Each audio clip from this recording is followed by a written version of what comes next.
Had a chance to mention this a couple of times in the previous half hour, and I wanted to get to this morning because I think it tells you a lot about the disinformation campaign that is being run by a great many people in media in this country when it comes to firearms. And I had mentioned yesterday that gun violence is nowhere near what it used to be in this country. But when there's media coverage that's saturation now because of the 24-hour news cycle, you get the impression that the world is falling to pieces around you, and it's all because bad guys are out there with guns. And yes, there are bad guys out there with guns. Good guys aren't committing the crimes. A writer at The Federalist has this: 7 gun control myths that just won't die. And then he mentions after every shooting, there are politicians, opportunists who come running forward trying to say, well, we've got to do something about this because they see an opportunity to attract potential votes. Number 1, the gun show loophole allows anyone, even criminals, to get guns. Not true. There is no loophole, he writes, in federal law that specifically exempts gun show transactions from any other laws normally applied to gun sales. Not one. He goes on to write the identity of the parties involved in the transaction, not the venue of the sale, is what matters under federal law. There's no federal nexus for a purely private transaction between 2 private individuals who reside in the same state. It's 9:35. Bill Colley with you this morning on Top Story on News Radio 1310 KLIX and newsradio1310.com. Got more on this. This is number 2. Nobody's demanding gun confiscation. You'll hear them say that, oh, you stupid hicks. No one's demanding gun confiscation. You people are just throwing that out there to frighten people. Well, he has a number of examples here from people in media. A fellow by the name of Josh Marshall, who writes for a site called TPM, admitted last week that progressives, as they call themselves, care a whole lot more about gun confiscation than they do about nibbling around the edges of existing laws. Meanwhile, E.J. French Dion of the Washington Post, that's how his name is pronounced by the Crow over at National Public Radio, Diane Rehm. She always introduces him as E.J. Dion. Sounds like a braying ass, and that's pretty much, I think, accurate. He scolded Republicans for refusing to endorse a nationwide gun confiscation program similar to one instituted in Australia in the mid-1990s. And then, of course, the president's remarks last week. We know that other countries, in response to one mass shooting, have been able to craft laws that almost eliminate mass shootings. Friends of ours, allies of ours, Great Britain, Australia, countries like ours. So we know there are ways to prevent it.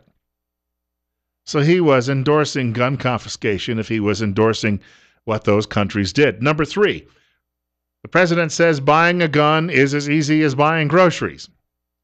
The writer at The Federalist says, never in my life have I been required to fill out Federal Form 4473 and have the cashier run a background check on me before being allowed to buy an onion. So I guess that shoots the president's claim down too, doesn't it? Number 4, concealed carriers don't prevent mass shootings. And he mentions the magazine Mother Jones. We mentioned it earlier. It's a far left-leaning magazine. Published a story 3 years ago saying that this is true. But, of course, what they did is, well, let's just give you an example. They stacked the data. Mother Jones justified its assertion by citing its own analysis that of the 62 mass shootings between 1982 and 2012, not one was stopped by a civilian with a gun. The writer at The Federalist says, the fact of the matter is that shootings that happen in an area where concealed carriers can immediately respond don't generally become mass shootings. It's a bit like saying locked doors and alarms don't prevent burglaries, by only citing burglaries that happened in buildings with no locked doors or alarms as proof of your thesis. And then he goes on to start listing good-hearted Americans who had firearms with them. They had concealed carry permits.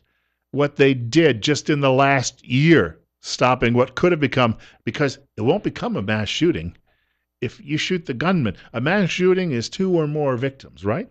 It won't become mass shooting if you knock that gunman down prior to him actually trying to kill a second or wound a second person.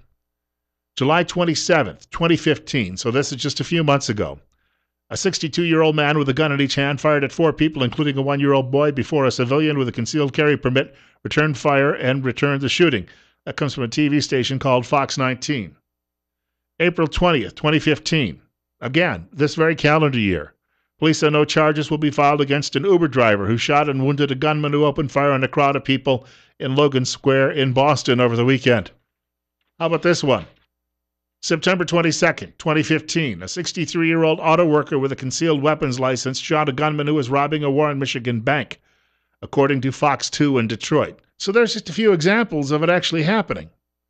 Number 5, the Second Amendment only applies to muskets. Well, folks, it doesn't say anything about muskets in the Constitution. It just says the right to bear arms. It doesn't say the right to bear muskets. That, by the way, that particular lie comes from a fellow who used to work at CNN, a British guy by the name of Piers Morgan. You know, the Constitution, when they put it together, free expression didn't mean just quill pens and bulky printing presses. Number 6, gun violence is skyrocketing. Actually, a 2-year-old study from Pew Research Center found that gun violence had fallen by nearly 50% since a peak in 1993. Number 7, gun-free zones prevent gun violence. The intent behind the idea of gun-free zones is simple and noble. What better way to prevent gun violence than by banning guns? Unfortunately, the reality of human nature tends to stomp all over those good intentions. Once more, community college in Oregon was a gun-free zone. The only person there who had a gun and was willing to violate that was a fellow who was actually shooting down innocent people. 20 minutes away from 10 o'clock. Bill Colley with you on Top Story on News Radio 1310 KLIX and newsradio1310.com. Some news coming up about the economy. Not all pretty, by the way. I better take your Valium before you hear that. There's a fellow writing at Washington Times today, columnist named Ken Blackwell, who said he has a better solution for gun violence. Ban gun-free zones. In fact, nowhere in the Second Amendment does it say, oh, by the way, yeah, you have the right to bear arms, and it shall not be abridged, but we'll have these gun-free zones.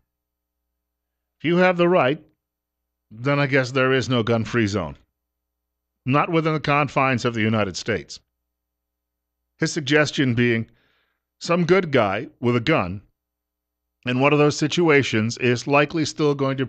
You see that fellow who was shooting in Oregon last week was a coward. Let's be honest about that. He went to a place where he knew no one else would be shooting back at him. He was a total loser. There's also a story out. I don't know if anyone saw this. Now, I had read early on in the shooting, details of the shooting, that he had listed himself on his MySpace page. I didn't even know anyone was using MySpace any longer. But he had listed, well, again, he's a total loser. He listed himself as mixed race. Now, I actually looked at his photograph for a moment and thought, it's possible. You can't really tell. And a lot of times, people have different features, and it doesn't always match up with your ethnic background.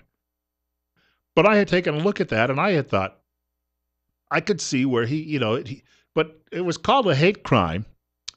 I think it was called a hate crime because he was saying to people, are you a Christian? And then saying, say your prayers, bang. Or, you'll see God soon, bang. But as it turns out, someone sent me a link yesterday, a fellow by the name of Jim Murphy. Probably embarrassing Jim by mentioning his name. Jim, though I know from out of state.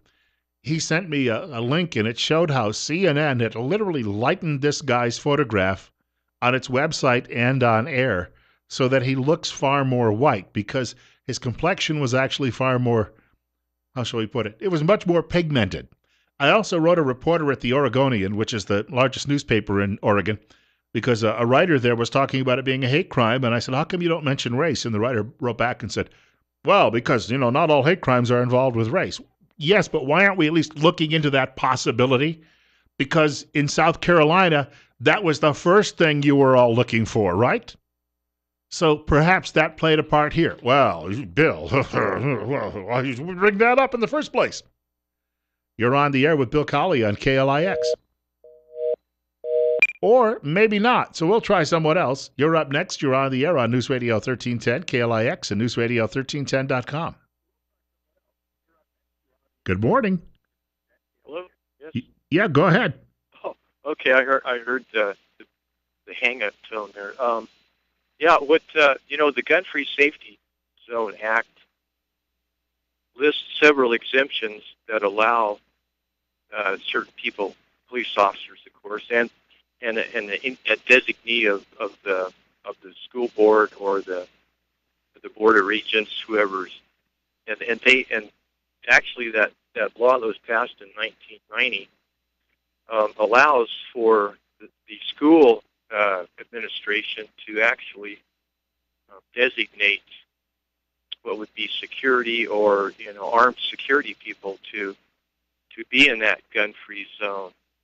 And I think that back a few months ago when the legislature proposed the enhanced concealed permit that would allow people to bring guns onto state campuses, we saw the resistance that the administration put up against that proposed bill, and I think it's pretty. I don't know, these people who are educators and in the hallowed halls of our higher education, they seem to be blind to the fact, and they don't seem to really, at least in my opinion, they don't seem to have a lot of concern about somebody coming onto their campus, as I remember the president of BSU calling it his college.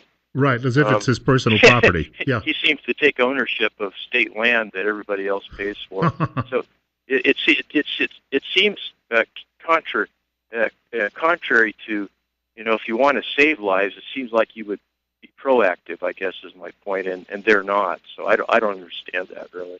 And I thank you for the call. In fact, Ken Menzel, when he was in the studio with us in the last hour from the Twin Falls County Sheriff's Department, mentioned he's an alumnus of Umpqua Community College in Oregon, and he was telling us that there was a law enforcer on campus, apparently there for class, who was ready to go to the shooting and was basically barred from doing it by faculty. Now, I guess at that point you have to tell the faculty, hey, get out of my way. Give me an F if you want, but get out of my way. I'm going to take care of this and get it done. Thank you much for the call. Good hearing from you. There have been some stories within the last year about these types of situations where you have people who police officers going into restaurants in various places and being told by the staff, don't bring that in here. What? Are you people not? Well, yeah, they're crazy. I'll just put it that way. Hey, speaking of firearms, people who know how to use them will be out doing some hunting over the next several weeks in the area. We want to point that out. High Desert Meat Processing processes one animal at a time.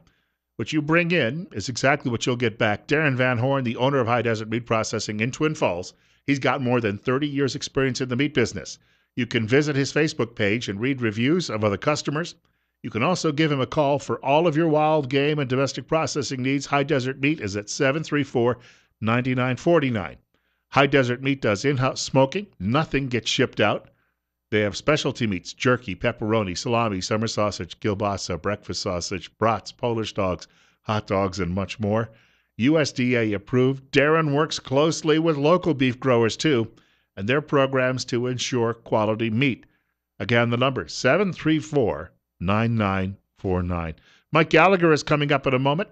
I will mention, too, as well, before we wrap up the program, I'll make a brief mention of this column today in the Washington Post by Lawrence Summers, former Treasury Secretary. In the meantime, Gallagher brought to you exclusively by the financial advisors at Waddell & Reed in Twin Falls. The telephone number, 736-6563. I'll get to a serious point in just a minute, but I did say I would try and share this earlier in the show. These are not my words. I don't wish to offend anyone living, well, I already offended someone living in Burley, didn't I? But I don't want to offend anyone else living in Burley today. But when we were having our discussion about the rabbit ban, yes, the bunny ban in Burley, a little earlier in the program, I received this email from a member of our audience. And the writer says, first of all, can I preface this? There's an old joke about West Virginia. And it's about the father who told his 12-year-old daughter to stop smoking at the table because he said it looked bad in front of her children. Yeah, all right. So I get this email after I talked about Burley a little earlier. And again, not my words. In fact, I have a goal to go out there and actually host a live radio show someday. However, the writer says, hi, Bill. They have already barred anyone with more than 4 teeth in Burley, the armpit of southern Idaho. So perhaps folks in Burley can email me some notes on that and explain to me how they feel about some of their other neighboring communities and people elsewhere, because I'm sure that there are jokes not only about Burley, but about Twin Falls. Actually, I know some about Jerome, one of my former coworkers that taught me those, about Buell, about Filer, but I'm just saying someone sent me that. That's all. That's all. Quickly, I wanted to just reference this before we wrapped up the program today. We are hearing every day more economic news that is not good economic news, which means you should be prepared. You should be prepared for something coming on the way that is not going to be pleasant. Lawrence Summers, who worked in the Clinton White House, writing, policymakers badly underestimate the risks of both a return to recession in the West and of a period where global growth is unacceptably slow. A global growth recession. If a recession were to occur, monetary policymakers would lack the tools to respond. There is essentially no room left for easing in the industrial world. In other words, no more stimuli. You know, the old stimulus package Rush Limbaugh called the Porculus Bill. The writer says, while the talk has been of recovery and putting the economic crisis behind us, gross domestic product forecasts have been revised sharply downward almost everywhere. Then it gives out a bunch of numbers. Now, the numbers may not mean anything, but I'm looking at them and I'm thinking, he's got to be a pretty serious fellow. This can't be good news. And he went on to say, for emerging markets, they are down by 10%, the world on the whole by 6%. These dismal figures assume there will be no recessions in the industrial world and an absence of systemic crises in the developing world. He said neither can be taken for granted. But then he went on to say this. Developing country capital flows fell sharply this year. That would be China, Brazil, India, and the like, marking the first such decline in almost 30 years. 3 decades. I'll tell you what, folks, the clouds are out there, and we better be paying attention. And he says, if I'm right and policy proceeds along the current path, the risk is that the global economy will fall into a trap not unlike the one that Japan has been in for 25 years, where growth stagnates but nothing can be done to fix it. It is an irony of today's secular stagnation that what is conveniently regarded as imprudent offers the only prudent way forward. That is Lawrence Summers, formerly of the Clinton White House and formerly a big administrator at Harvard University before he was fired by the politically correct for speaking the truth about math test scores. Funny how liberals don't want to hear that. They're the ones in denial, too, because if this economy implodes, it's going to be very, very difficult for them to put another Democrat back in the White House or even try and recapture any majorities. And especially bad for them on state levels where they're already taking a pounding. God willing, at the Creek Don't Rise, I get to do this all over again Friday morning between 8 and 10 o'clock. In the meantime, Rush Limbaugh will be coming up following Fox News at 10 o'clock, Sean Hannity following Fox at 1 o'clock, Glenn Beck following Fox News at 4 o'clock, Dave Ramsey following Fox News at 7 o'clock tonight. Of course, we have Coast to Coast overnight, Benita Baeza with AM Idaho from 6 to 8, and then 22 hours from now, potentially my return.